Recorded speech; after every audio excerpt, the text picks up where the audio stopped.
पाणीपुरी म्हटलं की तोंडाला पाणी सुटलं ना.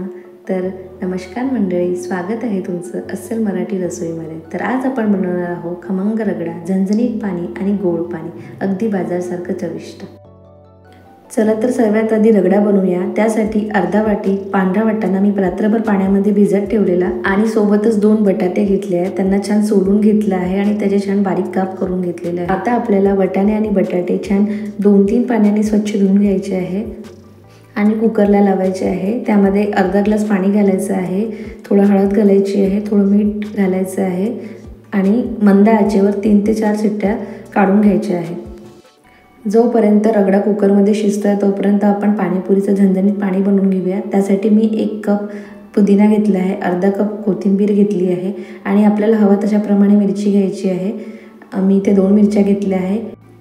आलं घेतलेलं आहे आणि आपल्याला यामध्ये अर्धा लिंबाचा रस पिळून घ्यायचा आहे आणि आता हे सर्व मिक्सरला ग्राइंड करून घ्यायचं आहे. तर बघा, अशा प्रकारे ग्राइंड करून झालं आहे. तर आपण याला एक बाउलमध्ये काढून घेऊया आणि यामध्ये 2 ग्लास पाणी घालूया.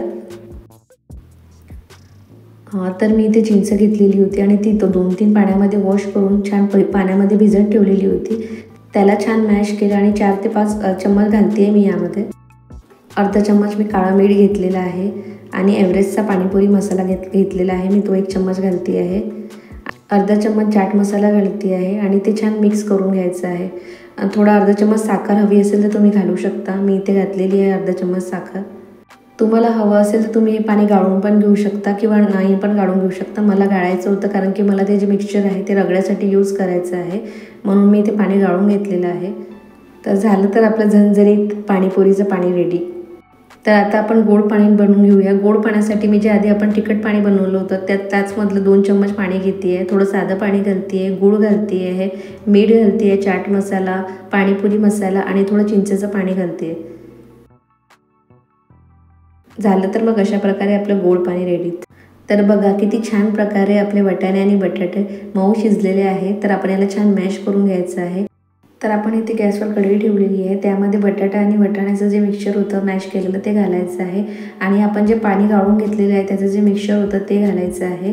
पाणीपुरी मसाला घालायचा आहे, धनिया पावडर घालायचं आहे, थोडं मीठ घालायचं आहे आणि ते छान मिक्स करून घ्यायचं आहे.